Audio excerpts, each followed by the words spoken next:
Oke, bismillahirrahmanirrahim. Hari ini hari Jumat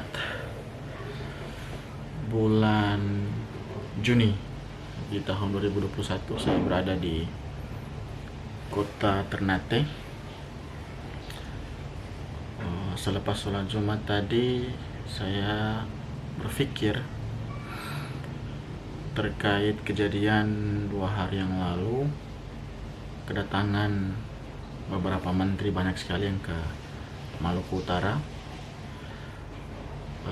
yang diketuai oleh Bapak Menteri Luhut Binsar Panjaitan ke Maluku Utara. Sekilas kalau kita lihat di koran dan beberapa media, memang terkait perencanaan pembangunan kawasan baru Sufifi sebagai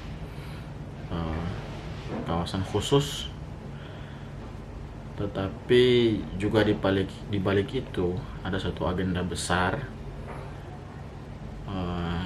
terkait dengan sumber daya alam yang ada di Maluku Utara, karena kunjungan menteri-menteri itu sangat terkait dengan investasi sumber daya alam yang ada di Maluku Utara, karena kita tahu sendiri bahwa perusahaan-perusahaan besar pertambangan emas, nikel banyak sekarang yang berjamur di Maluku Utara. Ada PT IWI, PT Wedabai, NHM, kemudian Harita Group, kemudian masih banyak lagi yang itu satu anugerah dari Allah Subhanahu wa Ta'ala bagi masyarakat Maluku Utara.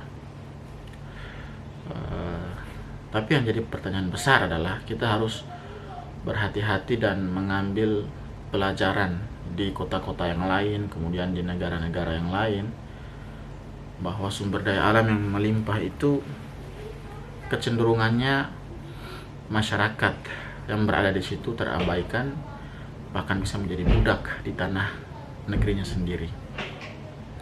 Nah, ini satu warning buat kita, para pemuda, para pemimpin negeri ini yang masih murni menjaga integritasnya, yang masih tidak terkontaminasi dengan para kaum kapitalis. Kita harus menjaga ini, karena sudah lama saya pernah membaca sebuah referensi di Republika terkait dengan sudut pandang founding fathers kita. Yang pertama, founding fathers yang pertama yaitu Bapak Soekarno. Soekarno pernah mengatakan bahwa lebih baik kekayaan alam, sumber daya alam yang ada di Indonesia ini tersimpan di dalam tanah daripada putra-putri Indonesia menjadi budak di tanah negeri sendiri. Dalam pandangan itu beliau katakan bahwa lebih baik tersimpan di dalam tanah sampai putra-putri Indonesia, rakyat Indonesia dapat mengelola itu sendiri, sehingga mereka bisa berdikari, artinya berdiri di atas kaki sendiri. Itu satu perspektif yang sangat luar biasa dari seorang founding father Soekarno, yang hingga saat ini masih tidak diindahkan dan masih tidak diaplikasikan, diamalkan oleh para pemimpin kita.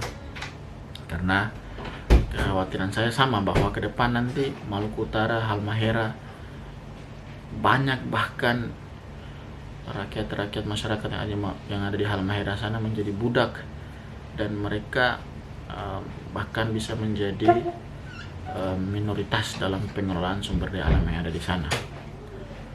Pasti ada insentif atau mereka membuat diplomasi halus kepada masyarakat di sana, diiming-imingi dengan harta, dengan berbagai macam kenikmatan, tapi itu sifatnya sangat sedikit sekali, sangat temporer, karena tidak ada berdikari di situ, tidak independen.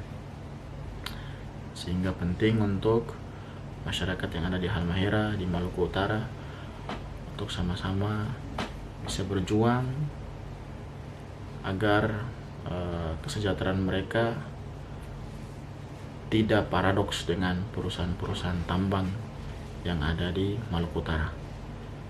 Sekian dari saya, mudah-mudahan kita sama-sama bisa mengambil pelajaran dan menjaga tanah leluhur Maluku Kiaraha. Assalamualaikum warahmatullahi wabarakatuh.